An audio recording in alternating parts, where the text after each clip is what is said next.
Hello and welcome to In Bed with Christian Hegedus. Tonight's guest is not only a father figure, he's a stand-up comedian and a radio personality. Today I welcome into my bed Bill Squire. Bill, as always, great to see you. Thanks for letting me into your bed finally. A lot try to get there. Bill, we met because of stand-up comedy both early in our careers. Can you talk about the beginning of stand-up for you? Yeah, I wasn't good at it, and no one is. But I was very tenacious, and I met you. Like, we introduced ourselves to each other at No Excuses, but I saw you close the open mic at the Rose Theater in Medina, which is where I'm from, and you did really, really well there. And I was, like, intimidated by you. You had, like, this swagger about you. And then we would just go up and do No Excuses, and that's where I got comfortable on stage just talking into a microphone. I didn't get funny there, but I just got more comfortable telling jokes to other comics and like 4 drunks at the bar. Now, No Excuses to me was my first foray and my first open mic that I ran and had my weight in. And it was a wild place.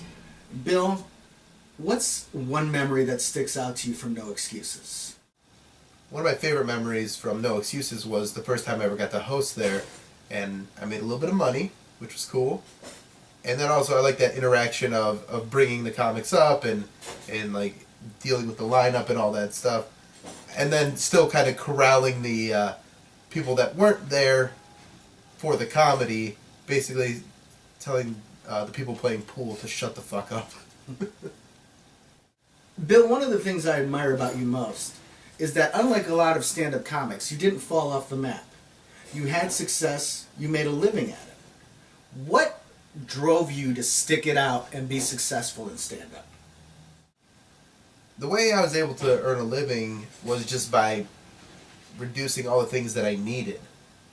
You know, when you live small with a goal, it's a lot easier to reach that goal. Say, okay, I want to be able to do stand-up, and that's going to support my lifestyle. Like, my first apartment in Tremont, after I started doing stand-up comedy, was $230 a month. Now, it was a shithole, but it didn't matter, because it was just a place that I could stay when I wasn't going out and doing crappy road gigs. So, because I didn't need a lot. I didn't need, like, a fancy car. I just needed a car that worked. I didn't need cool clothes. That's why I wore the suit for so many years, is because there was just no thought that I had to put into it. I could just wear the suit. It would hold up. It was like a pretty tough suit. It still exists. It just doesn't fit me anymore. And I could just... In a good way, it doesn't fit. Yeah. Like, I lost a bunch of weight. So, I just lived a very small lifestyle so that I could grind it out on the road so that I could go after the goal that I actually wanted. And not everybody's always willing to do that. Bill, we both have a love of stand-up comedy. We've performed it for years. I find stand-up comedy in its purest form to be the last great free speech that we have. Can you speak to what you don't like about stand-up? Yeah, I don't like generic stand-up. I like real comics that have real things to say, whether it's absurd or ridiculous or edgy, or even if I don't agree with it, at least they're saying something that has some weight to it. So when it's just kind of like meaningless, I can't get into it. But I do love the live aspect of it. Stand-up is the absolute best live entertainment when it's good, and sometimes even when it's bad, because the audience is so engaged in it. Bill, when young comics ask me how to get better, I always say that you never learn from when you kill.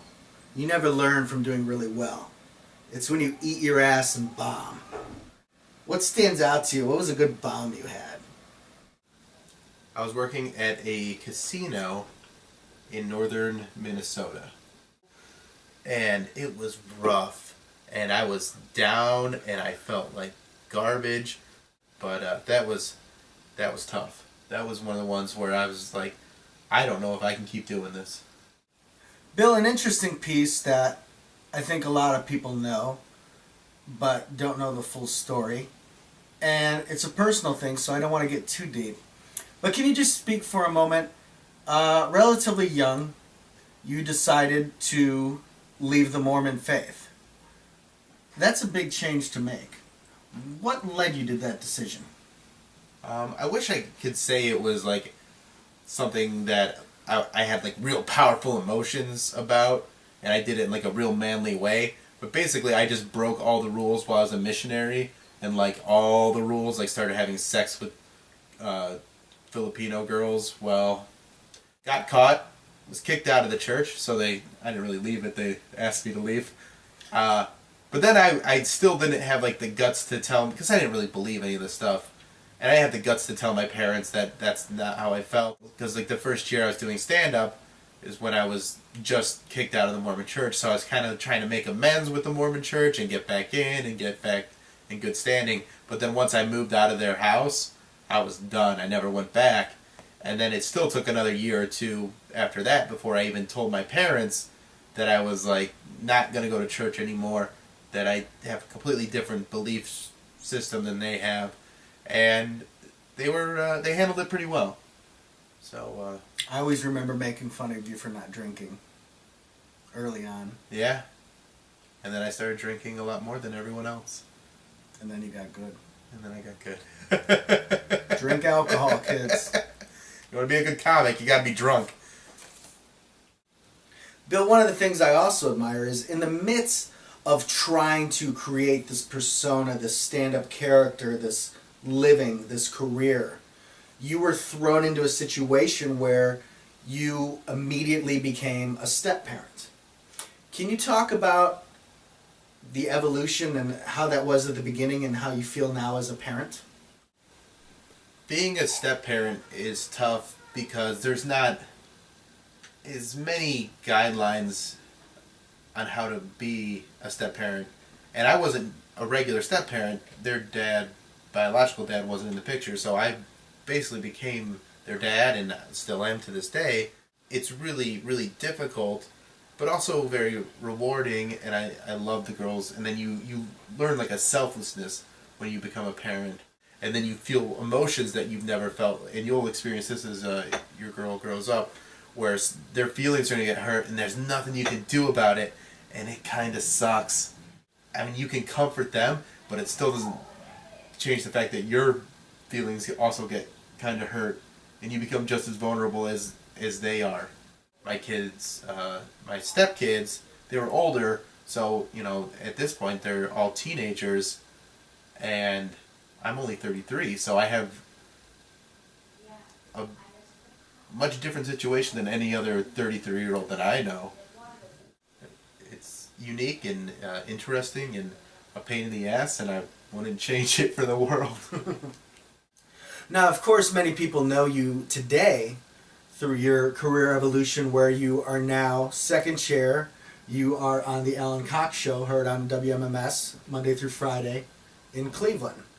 Can you talk a little bit about that transition, what it was like from going to being on stage and being a stand-up to performing into a microphone, performing to an audience you cannot see?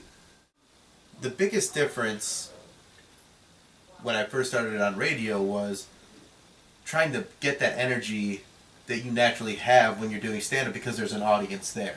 So just keeping that energy up and then just slowing down and realizing you don't have to say everything. Like, it was just, and I'm still adjusting to this, is just picking your spots where you can get in there, working with someone like Alan, who's very good at radio and has been doing it for a long time, and he makes it look so easy, and if you try and mimic that without the skill set that he's developed over 20 years, you're going to sound like an asshole, which I've done a lot of times. Having that authenticity, getting those jokes out there, being vulnerable, and, you know, understanding that you're not going to be the best at everything, your point of view is not going to be loved by everyone, and then dealing with that, the people that dislike you, because they're going to be the most vocal ones. Mm-hmm. It was a big adjustment, but it was a lot of fun, and it still is. Now, Bill, I've never worked in radio extensively. I've popped in and done promo from here and there for stand-up, but never done it day in and day out. I'd like to hear from you what you completely expected and what was the same in radio, But also conversely, what was different? What do people not realize goes into making radio that blew you away, that you didn't expect?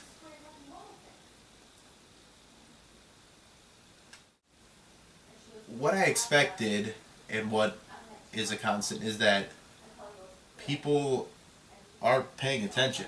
So whatever you say, there's going to be people that hear that and then react to it however they do, whether they get mad and post about it on social media or tell you that you're funny or I appreciate this or they call in.